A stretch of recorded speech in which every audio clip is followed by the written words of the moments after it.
we don't live in silo. We're connected in how we live. I think we saw that through the coronavirus, how one individual's actions can have a ripple effect worldwide. My name is Fiona Smiddy. I'm a chartered accountant and the founder of Green Outlook, an Irish eco-friendly online shop. Growing up in Cork, I had two younger brothers and my parents were both full-time working in employment, but also my dad would have been part-time farming our family farm. I suppose success looked like to me. That's a difficult question to answer, but just being a happy family life, I suppose, was important to us, and being active. I was always playing sport as a young person. My dad was involved with coaching my local football team as well. And in school, I did okay. I started at 4. I went into primary school, and I enjoyed the sport element and the social element, and also pushing on then to going into early college. I went and did business. Studying for my leaving cert, I actually did an extra subject outside of school. I probably was in grinds for a long while. Starting in 4th, 5th year, I was doing French grinds, maths grinds. I did all higher level subjects, and just trying to, I suppose, maximise the points system, because I wasn't overly sure what I wanted to do in college. But even when it came down to the CAO deadline day, I was swapping between primary school teaching, PE teaching and business, and I ended up choosing commerce and French. I suppose adding in the French element to have a bit of differentiation, and because so many people were doing commerce, just to give it that extra something for the CV. I really enjoyed college. I suppose I was living at home with my parents and travelling into UCC. I was involved in the extracurricular activities in college also. I was in the French Society. I was the PRO of the French Society. I was playing rugby in college, and I was also part-time working. I had been part-time working probably since the age of 15 all the way up. So it was busy but enjoyable, and I made some great friends, and I got to go on Erasmus to France, and that was also a great experience, and gave me that first taste of travelling. So as I was coming to my final year of study, I suppose the milk round happened in college, and that was when prospective graduate recruitment companies came in and showcased what they were offering in their graduate programs. So they were offering a mixture of study and work environments. There was the big four in Ireland, so PwC, Ernst & Young, KPMG, the likes of them, they came in, and I ended up applying for KPMG, and I was successful in getting a graduate program with KPMG in the area of consulting. So at the time it was risk and management consulting, and I ended up joining KPMG and then specialising in risk consulting. So after college, I moved to Dublin and I joined KPMG's management and risk consulting team. It was a great eye-opener to, I suppose, the world of work, but also we were fully supported because we were going to be taking part or doing our chartered accountants exams at the same time. So we were both studying and working, and a lot of people had moved to Dublin, I suppose. So we were enjoying the social life in Dublin, as well as gaining that hands-on client experience from a work perspective, but also, attending Chartered Accountants House for our exams. And we did 3 years of exams, and after 3.5 years then we qualified as Chartered Accountants. So as I was coming to the end of the 3.5 year graduate programme with KPMG, I kind of had identified that I wanted to get more practical experience in the area of accountancy, because day to day in my consulting job, it wasn't something that we were touching on. So I was probably one of the first of my smaller group within KPMG to make the move outside of practice.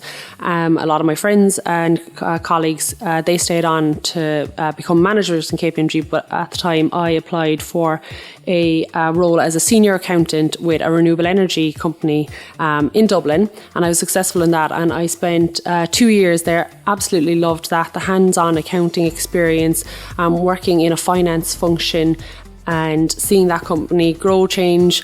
We sold a portfolio of wind farm assets, and then unfortunately further down the line it became evident that future funding for projects wouldn't become available and the whole company would close down, and we would all become redundant. But I suppose being lucky in the finance function, I was asked to stay on until the very end. I was one of the last 10 employees to leave on the final day as that company closed down, and we handed back over to KPMG to manage the wind down process of that company. So I suppose that was kind of interesting and a bit of a full circle moment. The day I was told I was going to become redundant, I immediately knew I was going to go travelling.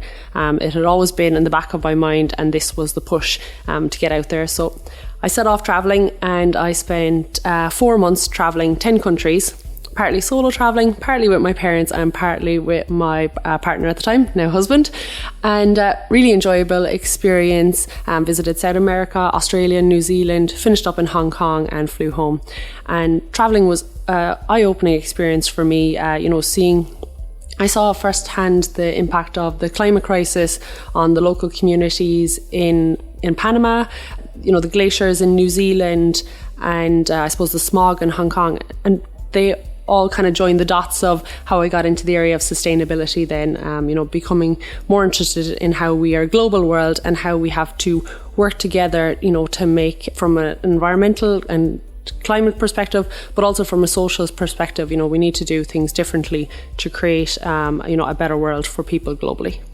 So I visited the San Blas Islands of Panama, and I saw and I heard from the local Guna people about the rising sea levels, and I could see firsthand how, islands that they had lived on, where you could see structures or broken down structures of previous tenements or houses, that they were being washed away by the rising sea levels, and how the local Guna people of Panama of the San Blas Islands, were making plans to have to move to mainland Panama in the future due to the rising sea levels. And they had been so friendly and welcoming to me, and it was joining the dots of how the individual lifestyles